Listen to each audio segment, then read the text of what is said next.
72 वर्षाच्या व्यक्तीला साडी घालता यांनी बांगड्या भरल्या पाहिजेत। हिम्मत असेल ज्यांनी पोस्ट बनवली त्यांना साड्या घाला। काँग्रेस जिल्हाध्यक्ष आक्रमक। त्या भाजप पदाधिकाऱ्यांविरोधात अॅट्रॉसिटी अंतर्गत गुन्हे दाखल करा। सचिन कोटे मुलीचे ब्लॉकचे अध्यक्ष राहिलेले आहेत, त्यांनी महानगरपालिकेच्या निवडणुका लढवल्यात। आज त्यांचं वय 72 आहे। असे आमचे सिनियर पदाधिकारी यांच्या सोबत यांना एक फोन केला जातो की मामा तुमच्याशी काम आहे। मामा त्यांच्या मिसेसला घेऊन ते स्वतः हॉस्पिटलमध्ये होते, काम आहे तुम्ही बाहेर या असं खोटं बोलून त्यांना बोलवलं। आणि बीजेपीचे जिल्हाध्यक्ष आणि त्यांच्याबरोबर असलेले त्यांचे पदाधिकारी ज्यांची पार्श्वभूमी अतिशय गंभीर गुन्हे त्यांच्यावर दाखल आहेत, गुन्हेगारी प्रवृत्तीची पार्श्वभूमी आहे, अशा गावगुंडांना घेऊन त्यांना धमकवण्यात आलं। त्यांना जातीवाचक त्यांची लायकी काढण्यात आली आणि त्यांना साडी घालण्याचा जो प्रकार त्यांनी केला भाजपच्या पदाधिकाऱ्यांनी, त्याचा जेवढा निषेध करायचा तो कमी आहे।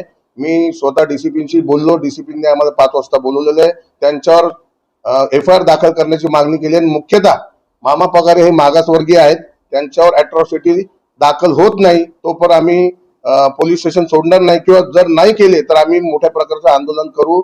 आणि अशा प्रकारच्या जर घटना जर भविष्यात जर घडत गेल्या तर ह्याला जर वेळीच आवर नाही घातला तर उद्या सर्वसामान्यांच्या व्यक्ती स्वातंत्र्यावर पण गदा आणण्याचं काम भारतीय जनता पक्षाचे पदाधिकारी करतील। मला असं वाटतं, तुम्हाला आपल्याला सर्वांना माहिती आहे, गेल्या 11 वर्षापासून राहुलजी असतील, जवाहरलाल नेहरूजी असतील, इंदिराजी असतील, सोनियाजी असतील, मनमोहन सिंगजी असतील, काँग्रेसच्या अनेक ज्येष्ठ नेत्यांवर असे व्हिडिओ त्यांनी बनवून किंवा असे फोटो त्यांनी एडिट करून त्यांनी पोस्ट केलेले आहेत सोशल मीडियावर। पण काँग्रेसने कधीही अशा प्रकारे कुठल्याही भाजपच्या कार्यकर्त्यांनी पोस्ट सोशल मीडियावर टाकली म्हणून त्याला जाऊन मारहाण करणं किंवा अशा प्रकारचे घाणेरडे प्रकार करणं हे आमच्या काँग्रेसच्या रक्तामध्ये नाही, ही आमची संस्कृती नाही। काँग्रेस पक्ष हा लोकशाहीला मानणारा पक्ष आहे, संविधानाला मानणारा पक्ष आहे आणि आम्ही 11 वर्ष झाले आम्ही भाजपच्या विरोधात आंदोलन करतोय, मोर्चे करतोय। आपण सर्वजण ते कव्हर करता।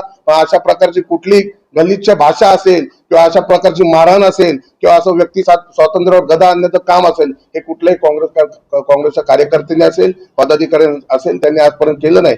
आणि त्यांनी जो आज प्रकार जो केलेला आहे तो साडी घालण्याचा, खरं बघाल तर यांनी बांगड्या भरल्या पाहिजेत की 72 वर्षाच्या माणसाला तुम्ही साड्या घालता। तुमच्यात जर हिंमत असेल, ती पोस्ट त्यांनी व्हायरल केलेली नव्हती, ती त्यांनी पोस्ट बनवलेली नव्हती। मामांना जी पोस्ट आली होती त्यांनी जी त्यांना पोस्ट फेसबुकवर आली त्यांनी ती फॉरवर्ड केली होती। मग ही जी पोस्ट त्यांनी तयार केली, तुमच्यात जर एवढी हिंमत असेल तर ज्याने ही पोस्ट तयार केली त्याला जाऊन मारा, त्याला जाऊन साडी घाला ना।